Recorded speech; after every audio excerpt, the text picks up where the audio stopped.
I'm joined now by Jeff Deist, president of the Mises Institute and former chief of staff to Congressman Ron Paul. Jeff, thanks for joining me again on the Power and Market Report. How are you doing today? I'm doing great, and it's good to talk to you. It's been a while. Yeah, it's been a while. Lots happened. Here we are again in the middle of a crisis. A lot going on, obviously. My count, we're not even through March yet, and I believe we've had 8 emergency actions so far by the Fed that dwarf what we did in 2008, 2009. So I want to talk about first your feelings on that. I think I have an idea of what you're going to say, but let's get it from your mouth directly. Your feelings on the emergency actions. Well, the news from just, let's say, a week ago almost sounds quaint now because so much has changed and so much has happened with this coronavirus hysteria. But if you'll recall, about a week ago, the Fed announced and promised that it would provide up to $1.5 trillion in liquidity, for example, for repo markets. And what struck me is that is, of course, larger than the Fed's entire balance sheet from its inception and operating in 1914 all the way up until the 2007-2008 crisis period. The balance sheet was, of course, well below $1 trillion then. So we've created so much money that it started to become almost like the national debt. The Fed's balance sheet has become this thing that we don't really understand. It's very obtuse to us now, and it seems unreal. And because we've been able to add so much to it, of course, it more than quadrupled up to $4 trillion before tapering began, and it's going to go a lot higher now, I fear. It's become something that we think it's too big to fail, and we don't really understand what it means. But if we step back and think about it, this is absolutely unprecedented. It is the greatest monetary experiment in human history. We've never had the world's reserve currency expanded like this so rapidly, where the monetary base has been more than quadrupled in just a period of a decade. So we don't know what this means because there's no point in human history where we've had a reserve currency for the whole world meltdown. And of course, we're not seeing that yet. And in the short term, we might see quite the opposite. We might see the rest of the world trying to flood into U.S. dollars and even flood into U.S. equity and bond markets, certainly into U.S. Treasury debt as a perceived flight to safety. But this is really, really, really scary stuff. And what I'm seeing over the past week, especially when they're announcing things on Sunday afternoons, is that yet another institution in which a lot of people put belief, i.e. the U.S. central bank, is losing faith among the people. It's acting in a panicked and an ad hoc fashion. And rather than settling or calming markets, it's doing the opposite. We're seeing huge daily drops. We're seeing prices drop across sectors, just like we did in 2008, whether that's real estate. Corporate bonds are acting in concert rather than in opposition to equities. So all kinds of markets are going down. Even gold and silver had their foibles during the week that just passed because people were clearly selling them off in an attempt to raise cash. We saw even cryptos lose money. So this is a deflationary environment. And I think Jim Rickards, who some of your listeners might follow, is doing a good job of pointing out that it doesn't matter how much attempt at stimulus the central bank makes right now. We're in a deeply deflationary environment, and it's not stimulus, it's just spending. Right, Jeff. And, many of us have been warning that something like this would happen just because of the expansion of the central bank, the economy through debt. And we didn't know what the iceberg would look like, but we knew there was going to be an iceberg. And now we have the iceberg. Everyone sees it nice and close. And the tendency now is to blame the iceberg rather than to look at the real problem, which perhaps was over leveraging by corporations, issuing too much debt while simultaneously buying back stock and leveraging their corporations to the point where they cannot withstand something like this, albeit something very bad, but still they're in no position to handle it. And by bailing out the companies again, which looks like it's absolutely going to happen at this point, the message that we're sending to companies is in good times, go all out, pedal to the metal, leverage as much as you can, right, to boost earnings, to boost stock performance. And then when things turn around, we've got your back. That seems like a horrible moral hazard. There's no question. Private gains and socialized losses has become really the mantra in the United States, both on the fiscal side and the monetary side. And it's sad. The airlines, of course, are exhibit A in this scenario you described. And let's face it, is there possibly a more cyclical industry than travel? No. And there are many airline executives who have been around long enough to remember the travel restrictions and the down times, the bad times following the September 11, 2001 terrorist attacks. So what did they think was going to happen at some point? They've had fuel volatility. They've had all kinds of cyclical ups and downs and bankruptcies and consolidations in their airlines.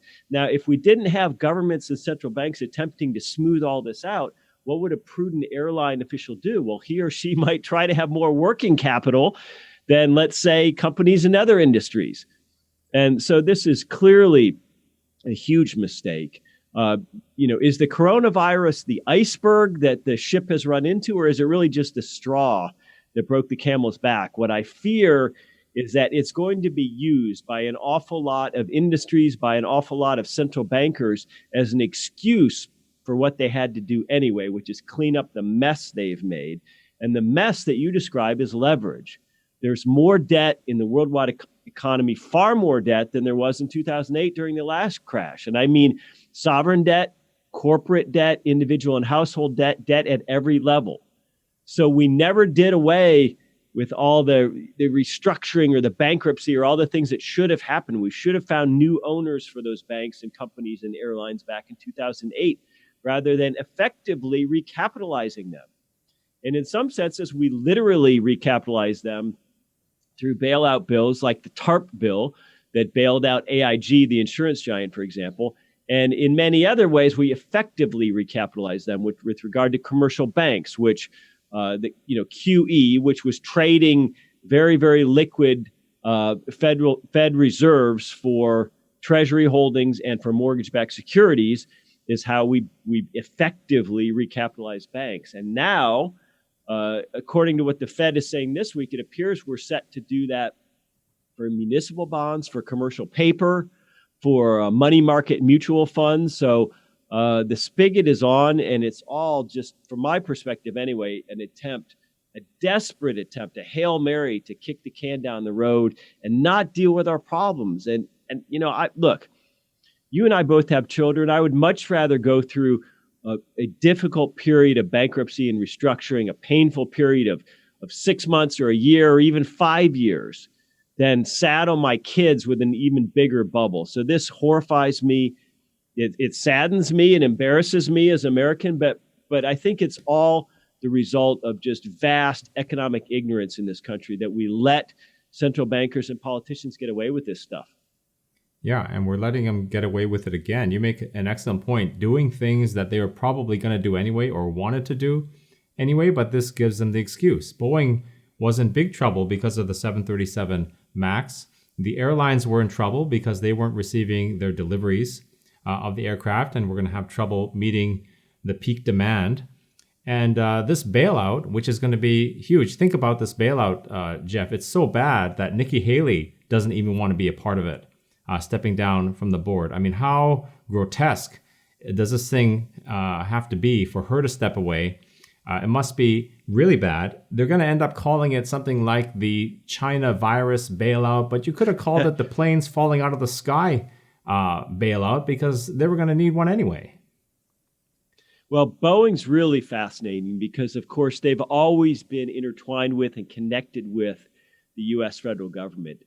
Obviously, they're a big defense contractor, and they're also a huge beneficiary of the U.S. Export-Import Bank. I believe the single largest, except maybe for Caterpillar, the single largest beneficiary of the U.S. Export-Import Bank, And that is a taxpayer-backed organization that provides loans to governments who want to buy Boeing airplanes. And that's something that's enabled them to sell a lot of aircraft. Now, the 737 MAX problem is interesting in and of itself. There are apparently more than 100 737 MAX aircraft sitting idle, which have already been completed by Boeing. They need to go back and reinstall some new software and have those planes certified as airworthy by either our FAA or various certifying organizations around the world. So as a result of that, airplanes that sit and don't fly are very, very costly, and Boeing is hemorrhaging money. It's going to be a long time till those airplanes can be put into service and convince the public that they can fly safely.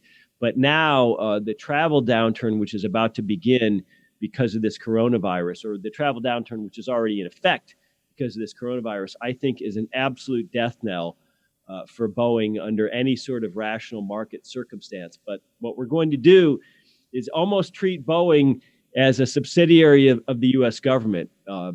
I think we're going to bail them out. I think Nikki Haley may have designs on running for president or vice president someday, and maybe she doesn't want the bad press. But Boeing's an American institution of sorts. It's almost like Levi's or Coca-Cola or Harley Davidson at this point. And I have a hard time believing that the U.S. federal government would just sit by while it went bankrupt. At the same time, I don't see the U.S. government bailing out Coca-Cola or Harley Davidson. They're taking their shots right now. This is a poorly run company, wouldn't you say? It's hard to say. I happen to be an aviation buff, so I do follow the industry. But I can't say if Boeing's poorly run. All I can say is that they ought to be subject to the same market structures that the rest of us are subject to, or that at least truly private sector businesses in America are subject to. And they ought to eat their own profits and losses. They ought to be worried about their own balance sheet.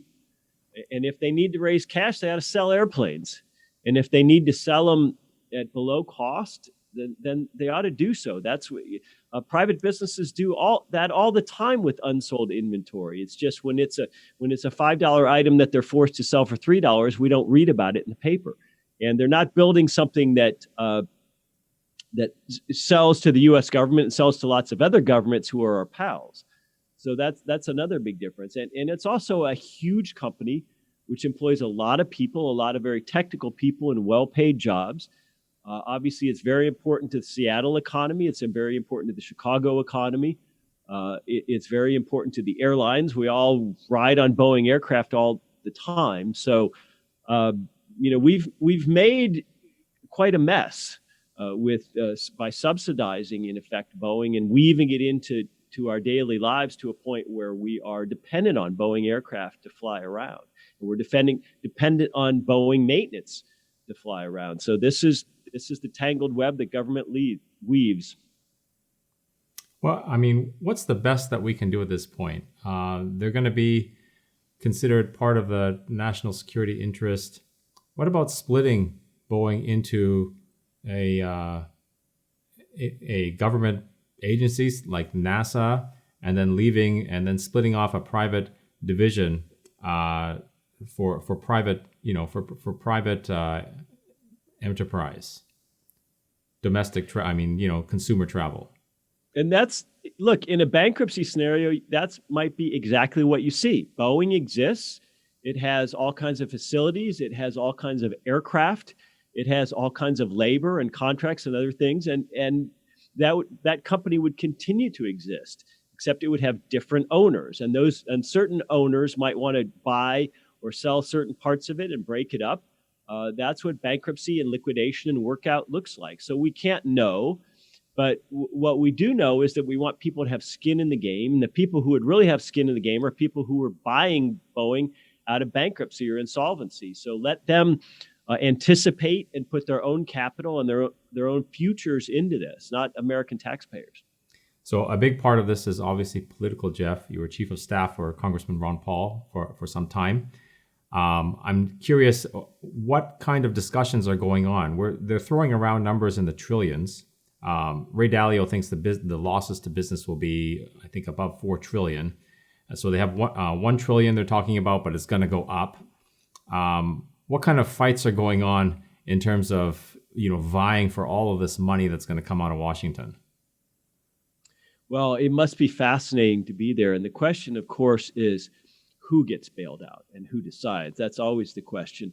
And the trillions have become funny money. A trillion used to be a lot. And now we start to talk about 1 trillion or 4 trillion. What difference does it make if it gets us out of this pain, or at least it appears to get us out of this pain?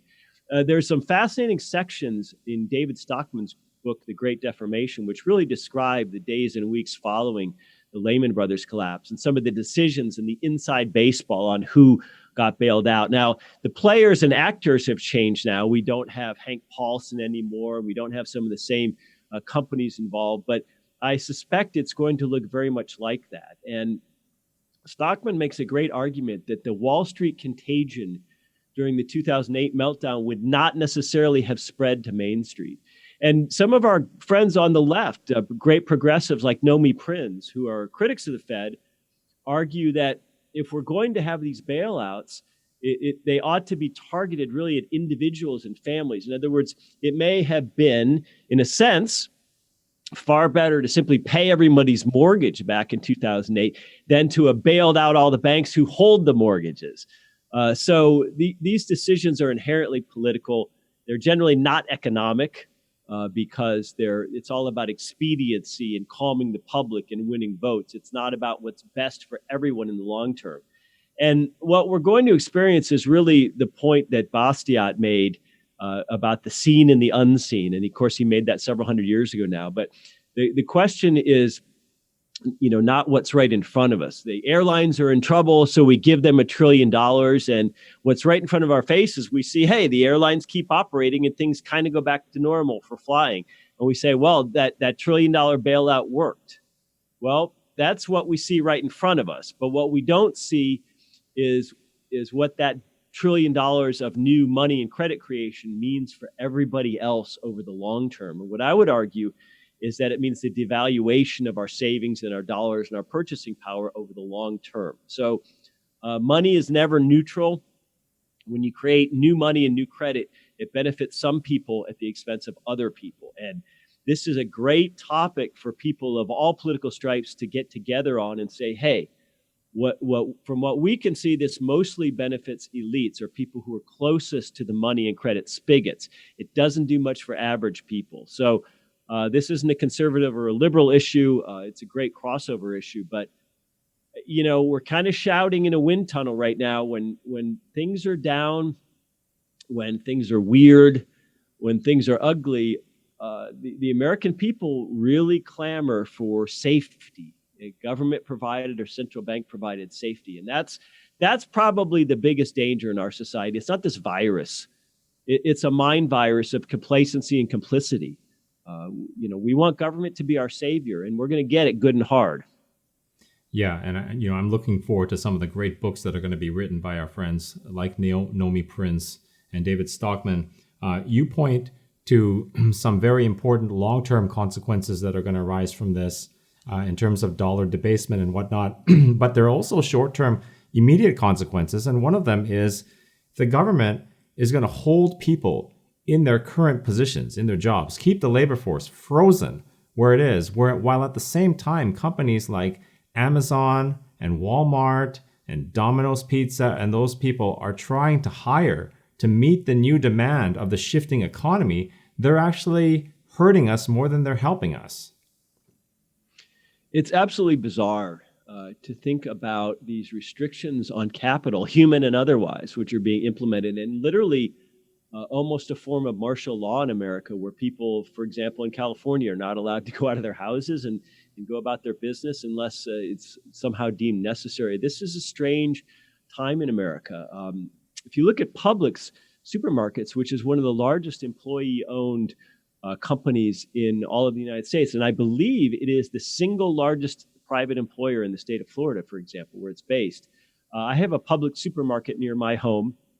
And my teenage son, who is suddenly sent home from his school, I've sent him down to Publix to apply for a job because they're hiring, because it appears that they're going to enter into a new period of curbside grocery provision.